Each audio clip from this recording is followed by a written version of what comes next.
നിങ്ങൾ ഈ അത്ഭുത രോഗശാന്തി ശുശ്രൂഷ എന്ന് കേട്ടിട്ടുണ്ടോ? കേൾക്കാം. ഇനി നീ പറയുന്നത് എന്തും ഞാൻ കേൾക്കാം. എന്താണ് ഈ അത്ഭുത രോഗശാന്തി ശുശ്രൂഷയെ കുറിച്ചുള്ള നിങ്ങളുടെ അഭിപ്രായം? ഇത് വളരെ നല്ലൊരു ഇതാണ്. ഇതിനു വേണ്ടി എന്റെ എല്ലാ ഇതും ഞാൻ നൽകും. എനിക്കും വളരെ മികച്ച അഭിപ്രായമാണ് ഉള്ളത്.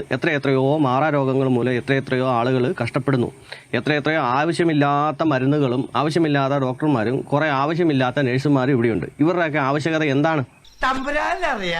ഞാൻ പറയുകയാണെന്നുണ്ടെങ്കിൽ ഈ മെഡിക്കൽ കോളേജ് മുതൽ നമ്മുടെ നാട്ടിലെ പ്രാഥമിക ആരോഗ്യ കേന്ദ്രങ്ങൾ വരെ അടച്ചുപൂട്ടിയിട്ട് അവിടെ ഒരു അത്ഭുത രോഗശാന്തി ശുശ്രൂഷ നടത്തുന്ന ഒരു കേന്ദ്രം കൊണ്ടുവരികയാണെന്നുണ്ടെങ്കിൽ എന്തിനാണ് ഈ ആവശ്യമില്ലാതെ ഈ മരുന്നുകളൊക്കെ വലിച്ചു കയറ്റിയിട്ടേ പാർശ്വഫലങ്ങളും മറ്റുമൊക്കെ ആയിട്ട് കഷ്ടപ്പെടേണ്ട കാര്യമുണ്ടോ? പ്രാർത്ഥന കൊണ്ട് മാറുകയാണെന്നുണ്ടെങ്കിൽ അതല്ലേ ഏറ്റവും നല്ലത്.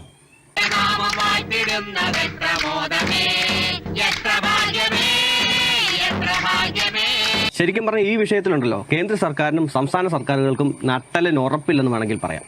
ഇവിടെ പലരുടെയും നട്ടലും റബ്ബർ. അല്ലെങ്കിൽ നിങ്ങളൊന്ന് ആലോചിച്ച് നോക്കി, ആരോഗ്യ മേഖലയെ അപ്പാടെ കുറ്റം പറഞ്ഞിട്ടാണ് ഈ രോഗശാന്തി ശുശ്രൂഷ എന്ന് പറഞ്ഞ സാധനം ഈ മുന്നേറിക്കൊണ്ടിരിക്കുന്നത്. ശ്രദ്ധിച്ചിട്ടില്ലേ? മെഡിക്കൽ കോളേജിൽ പോയി എൻ്റെ സ്പൈനൽ കോഡ് ഇഞ്ചറി ആയിരുന്നു, ഞാൻ കിടന്ന കിടപ്പാണ്, എനിക്ക് എഴുന്നേറ്റ് നടക്കാമായിരുന്നു. ഡോക്ടർമാർ പറഞ്ഞു ഇനി ഒരിക്കലും എഴുന്നേറ്റ് നടക്കില്ലെന്ന് പറഞ്ഞു. ഞാൻ ഇവിടെ വന്നു, ഇന്നപോലെ ഇന്ന രോഗശാന്തി ശുശ്രൂഷ നടത്തി കഴിഞ്ഞ് കുടംപുളി എടുത്തോ ഉടനെ ഞാൻ എന്നെ അങ്ങോട്ട് എഴുന്നേപ്പിച്ചങ്ങ് നടത്തി. എൻ്റെ കിഡ്നി കംപ്ലൈൻ്റ് ആയിരുന്നു, ഡോക്ടർമാർ വിധി എഴുതി. മരുന്ന് കൊണ്ടൊന്നും ഇതിന് ഫലപ്രാപ്തി കിട്ടത്തില്ലെന്ന് ഡോക്ടർമാർ വിധി എഴുതി. നിന്റെ കാര്യം തീരുമാനമായെന്ന് ഡോക്ടർമാർ പറഞ്ഞു. ഞാൻ ഇന്നപോലെ രോഗശാന്തി ശുശ്രൂഷ നടത്തി. അപ്പോൾ എനിക്ക് അത്ഭുതമെന്ന് പറയട്ടെ, എൻ്റെ കിഡ്നി രണ്ടും സെറ്റായി. തലച്ചോറ് ഊരി കഴുകി മാറ്റി വെച്ചു, ഫ്രിഡ്ജിൽ വെച്ചു, അതിനുശേഷം വീണ്ടും എടുത്ത് പിടിപ്പിച്ചു. ഇങ്ങനെയൊക്കെയാണ് പറയുന്നത്.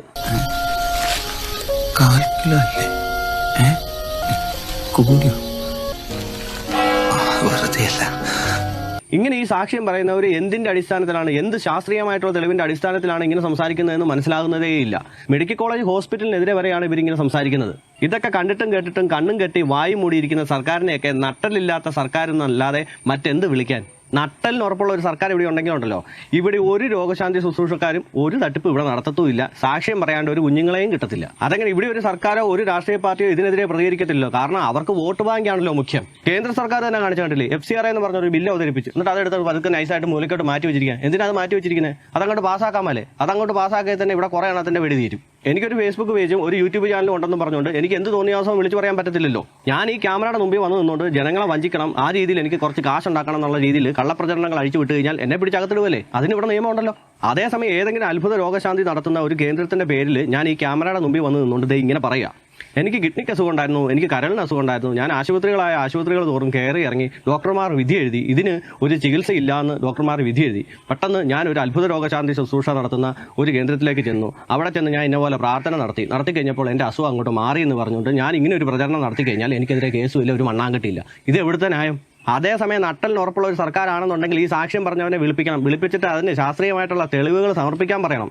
ഇങ്ങനെ ഓരോരുത്തരെ വെച്ച് അങ്ങോട്ട് പിടിച്ചേ അതോടെ നിൽക്കും ഈ അത്ഭുത രോഗശാന്തി ശുശ്രൂഷയെല്ലാം. ഭയപ്പെടണ്ട, ഈ സന്താനവല്ലി പൂക്കും കായ്ക്കും. അതേസമയം ചില പരസ്യങ്ങൾ നിങ്ങൾ ശ്രദ്ധിച്ചിട്ടില്ലേ? മുഖത്ത് വെക്കുന്ന ക്രീമിൻ്റെ ആണെന്ന് പറഞ്ഞാലും ഉള്ളിലേക്ക് കഴിക്കുന്ന പ്രോട്ടീൻ പൗഡറിൻ്റെ ആണെന്ന് പറഞ്ഞാലും പരസ്യം കാണിക്കുമ്പോൾ എൻ്റെ അടി ചെറുതായിട്ട് ഇങ്ങനെ കാണും. സർഗാത്മക ചിത്രീകരണമെന്നോ അല്ലെങ്കിൽ നിബന്ധനകൾക്ക് വിധേയെന്നോ അങ്ങനെ കുറേ കാര്യങ്ങൾ എൻ്റെ അടിയിൽ ഇങ്ങനെ ചെറുതായിട്ട് കാണും. ഇല്ലെങ്കിൽ എന്ത് സംഭവിക്കും? ഇല്ലെങ്കിൽ ഈ പരസ്യക്കാർക്കെതിരെ നിയമപരമായിട്ടുള്ള നടപടി എടുക്കാൻ സാധിക്കും. പക്ഷേ അത്ഭുത രോഗശാന്തി എന്ന് പറഞ്ഞുകൊണ്ട് എനിക്ക് ഇങ്ങനെ മാറി അങ്ങനെ മാറി എന്നും പറഞ്ഞുകൊണ്ട് ഞാൻ ചുമ്മാ വായി തോന്നിയത് കുറയ്ക്ക് പാട്ടെന്ന് പറഞ്ഞുകൊണ്ട് ഇങ്ങനെ പ്രചരിപ്പിച്ചു കഴിഞ്ഞാൽ അവിടെ യാതൊരു കുഴപ്പവുമില്ല. ആരോഗ്യമില്ലാതെ രോഗികളായ ആശുപത്രിയിൽ കഴിയുന്നവർ നിങ്ങളൊന്ന് ആലോചിച്ച് നോക്കി, സർക്കാർ വിൽക്കുന്ന സാധനമാണ് ഈ മദ്യം എന്ന് പറഞ്ഞ സാധനം. ഈ മദ്യം നമ്മൾ മേടിച്ചിട്ട് വീട്ടിൽ കൊണ്ടുവച്ച് അടിക്കുക, ഈ അടിക്കുന്ന വീഡിയോ എടുക്കുകയെന്ന് വെച്ചോ, പല രീതിയിൽ പല വെറൈറ്റിയിൽ പല സാധനങ്ങൾ മിക്സ് ചെയ്ത് അടിക്കുന്ന രീതിയിൽ നമ്മൾ ഇത് കുടിച്ച് കാണിക്കുന്ന വീഡിയോ എടുത്തു, നമ്മൾ പ്രചരിപ്പിച്ചു. പിറ്റേ ദിവസം പോലീസ് വരും, നമ്മളെ പിടിച്ചകത്തിടും. എന്തിനാണെന്നറിയാവോ? മദ്യപാനത്തെ പ്രോത്സാഹിപ്പിച്ചെന്നും പറഞ്ഞുകൊണ്ട്. ഒന്ന് ആലോചിച്ച് നോക്കി, സർക്കാർ വിൽക്കുന്ന സാധനം ഞാൻ അടിക്കുന്നു, ഞാനൊരു വീഡിയോ എടുക്കുന്നു, എന്നിട്ട് പ്രചരിപ്പിക്കുന്നു, ഉടനെ എന്നെ പിടിച്ചകത്തിടും. ശരിയാണ്, കുഴപ്പമില്ല, നല്ല നിയമമൊക്കെ തന്നെയാണ്. പക്ഷേ ഈ നിയമം എന്ന് പറയുമ്പോഴത്തേക്കും എല്ലായിടത്തും ബാധകമാണ്ടേ? അതാ ഞാൻ ചോദിക്കുന്നത്. ഈ അത്ഭുത രോഗശാന്തി എന്ന് പറഞ്ഞിട്ട് നമ്മുടെ മെഡിക്കൽ മേഖലയെ കംപ്ലീറ്റ് കുറ്റം പറഞ്ഞുകൊണ്ടാണ് ഇവർ ഈ ചെയ്യുന്നത്. അതിനെതിരെ യാതൊരു നിയമവും ഇല്ല, ഒന്നുമില്ല. എന്തൊരു നാടാണ് ഇത്? നമ്മൾ ഈ അത്ഭുത രോഗശാന്തി എന്ന് പറഞ്ഞാൽ ഇമാതിരി വീഡിയോകളൊക്കെ കാണുമ്പോഴത്തേക്കും നമ്മൾ അവരെ മാത്രം കുറ്റം പറഞ്ഞുകൊണ്ടിരുന്നിട്ട് കാര്യമില്ല. ഇവിടെ ഒരു നിയമമുണ്ട്, ഇവിടെ ഒരു സർക്കാരുണ്ട്, അവർക്ക് നട്ടലിന് ഉറപ്പില്ല, അത് തന്നെ കാര്യം. അല്ലെങ്കിൽ ഇതുപോലുള്ള സാധനങ്ങളൊന്നും ഈ കൂണ് പോലെ മുളച്ച് പൊങ്ങത്തില്ല. സർക്കാരുകൾക്ക് എന്ന് നട്ടല് വരുന്നോ അന്നേ ഉള്ളൂ ഇതുപോലെയുള്ള തട്ടിപ്പ് പരിപാടികളൊക്കെ ഇവിടെ അവസാനിക്കത്തുള്ളൂ. നന്ദി, നമസ്കാരം. സമ്പന്നൻ സൂചിക്കുഴിയിലൂടെ മാത്രമേ സ്വർഗരാജ്യത്തിൽ പ്രവേശിക്കൂ. പ്രലോഭിതരാകാതിരിക്കാൻ എല്ലാവരും മനസ്സിലെത്തും.